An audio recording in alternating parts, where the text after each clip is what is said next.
Welcome to the Savage Nation. With us is the most important man on the horizon for the future of America. I make no mistake in telling you this.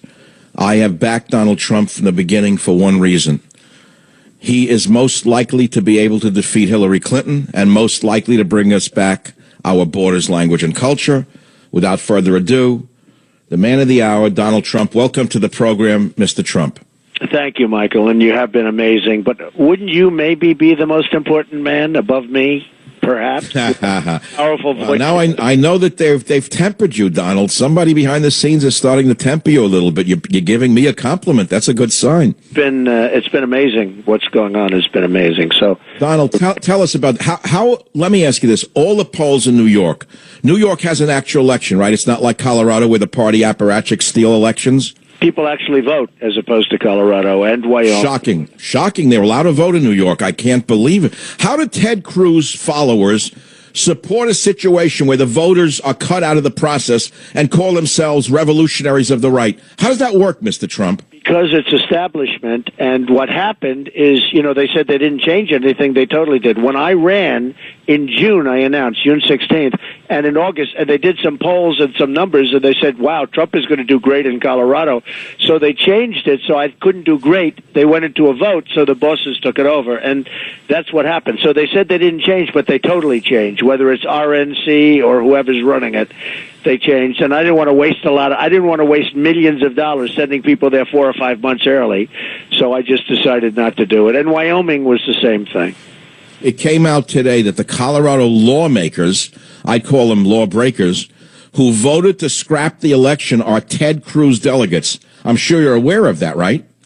It's disgraceful. It's a disgrace. So where are you in New York right now, where there is no such game playing? It's a straight-out vote in a primary, right, amongst Republicans. What do the polls show right now, Mr. Trump? Well, they're showing very good. They're showing like 54%. Some have it 60%. Those are the people that know me the best. I've been all over the state, Michael. I've been in, just got back Rochester and Syracuse, and tonight I'm going to Albany. I was in Poughkeepsie and out on Long Island in Bethpage and Suffolk and all over. And the places are, you look at what's happening to our country. This is a microcosm of the country, but you look at what's happening with the empty plants that we have where everyone's left for Mexico and other places. It's a disgrace. So we'll change that.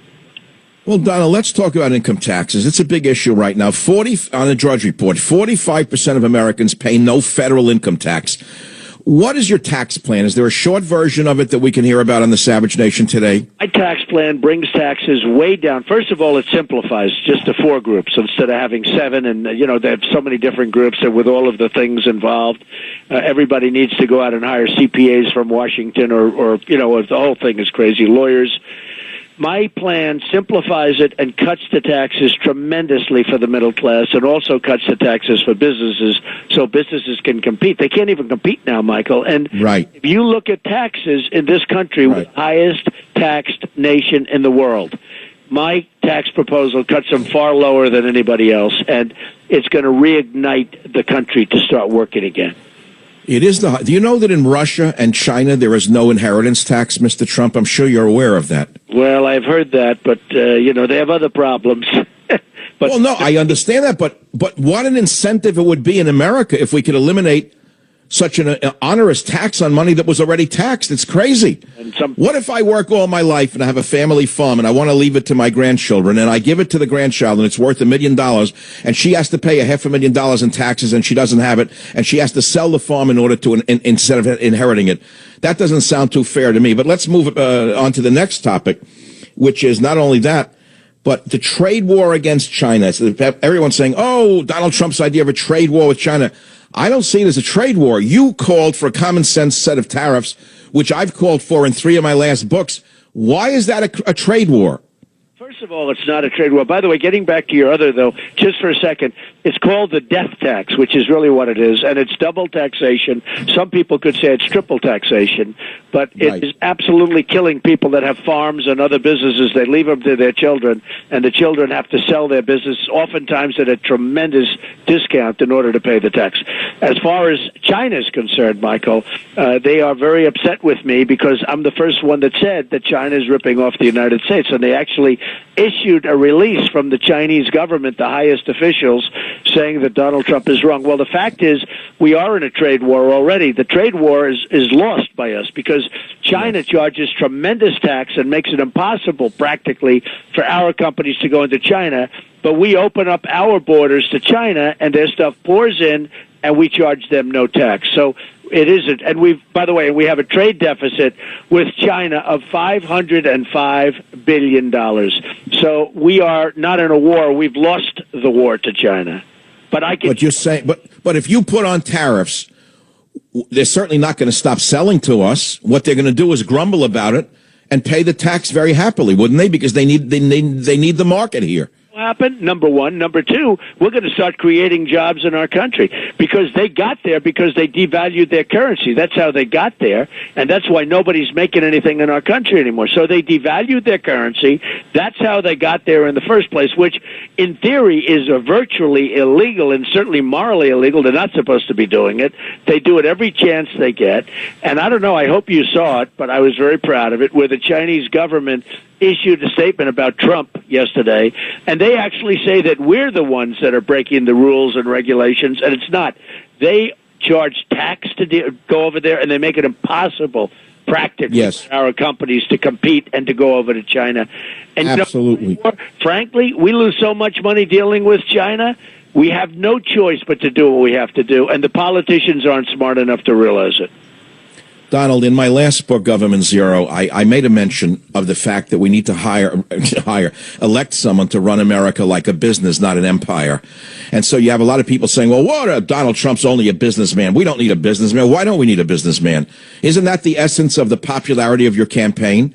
Is that the common sense business approaches that you have applied in your own business dealings is what you'd like to apply running America? Isn't that fundamentally what you're saying? It is, Michael, but we also have to have big heart. You know, it is somewhat different than business because you really need a lot of things. You need tremendous compassion, tremendous heart. We have to take care of Social Security. We have to take care of Medicare. We have to take care of our people. We have to come up with, a plan to replace Obamacare, which is a total disaster. We'll repeal it and replace it. So you could make the case it's very similar in certain ways, certainly with budgetary things, but it's also, you need heart, you need compassion, you need a lot of leadership that is a somewhat... Yeah, but Donald, we can't take care of the world's poor, who Obama's importing by the millions in order to get them to vote Democrat for the next 200 years. Of course we need compassion, but it's for our own citizens, not for the whole... We can't give away our tax dollars for the world, can we? We can't, and we're in trouble, and we're bringing in people from Syria that we have no idea who they are, where they come from. There's no documentation. They could be ISIS. They could be who knows what they are. And right. We're going to have problems like you've never seen before. Now, if I get elected, we're going to solve those problems. Believe me, we're going to solve them. We're going to solve them fast. But we have a potential to have problems like this country has never seen before based on what Obama's doing.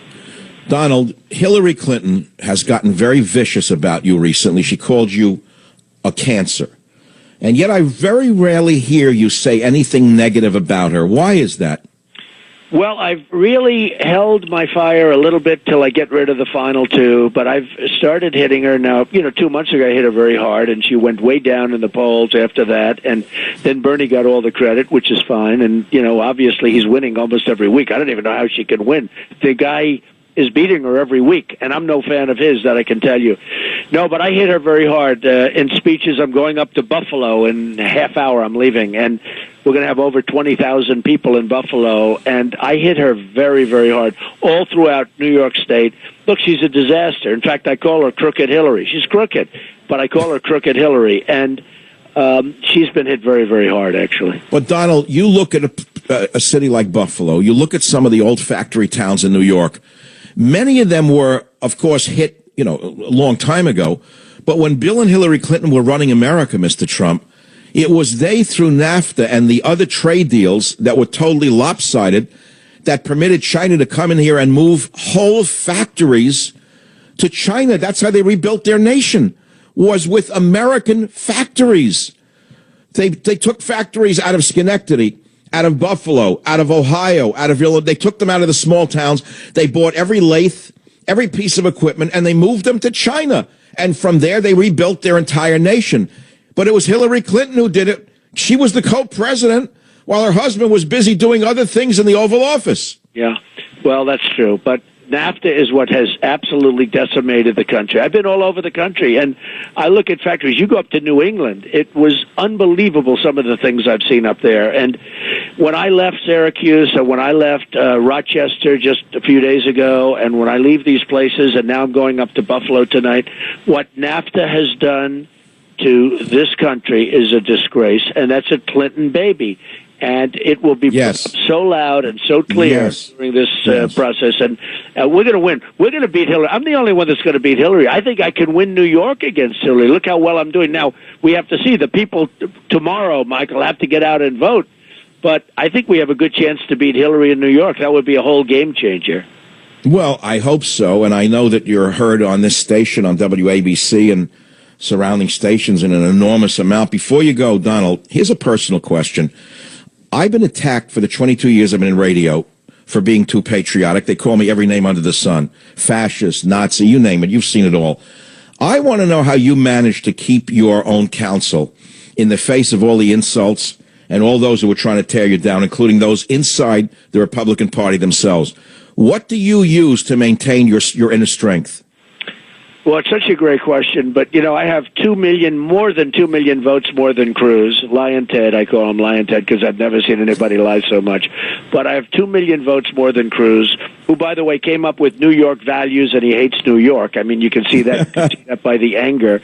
And he's going to do, I think, very, very poorly. Anybody in New York that would vote for this guy, he stopped relief for Hurricane Sandy. He doesn't want anything to come to New York. He is bad, bad, bad for New York. But when I look at millions of votes ahead, and by the way, 200 delegates ahead, despite the fact that it's a rigged process. It's so rigged, it's disgusting.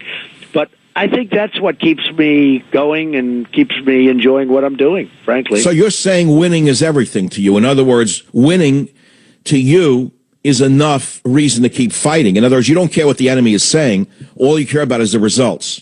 Well, the voters understand what's going on. That's why, think of it, 2 million votes more than Cruz. That's a lot of votes. And many more delegates, more than 200 more delegates than Cruz, even though it's a totally rigged system. So that's what, otherwise you would never, you wouldn't put up with it. But it's very dishonest, it's very corrupt, and it's frankly disgraceful. The delegates, you can wine them and dine them and bring them on airplanes and take them all over the place, and it's actually considered to be legal. That has nothing to do with democracy. No, I understand that. Well, in a way, I've learned something from what you just said, and I've used a similar tactic in my own life, which is there's no such thing as bad publicity. Let them keep putting down me all they want. Meanwhile, I keep rising. And I think what you just said to me is, hey, you know what? Let them say what they want about me. All that matters is the results. I think that's what you just said, isn't it? Well, the voters get it, and they've really gotten it, and a lot of people are complaining. They actually said, hey, wait a minute. If Trump has more delegates, and if Trump has more votes by millions than the other guy, how can you even consider the other guy? And I think you're going to see a big turnout tomorrow because people are sick and tired. I'm going to bring back jobs to New York. I'm going to bring back and save people's Social Security without cuts and all of the different things we're going to do, Medicare. We're going to do things that nobody else can do. We're going to make our country rich again. We owe $19 trillion. It's going to be $21 trillion because of the omnibus budget, which is a total catastrophe that they just signed. But we're going to make our country strong again, and we're going to make it great. And for New York, we're going to bring back jobs. Well, that's the main thing, is the economy. Donald Trump, I won't keep you any longer. I know you've got another interview between now and your trip, and I want to thank you again and wish you the greatest success in the New York primary and onward to the White House. Thank you so much for being with us on the Savage Nation. Thanks very much, Michael. I really appreciate it. Thank you.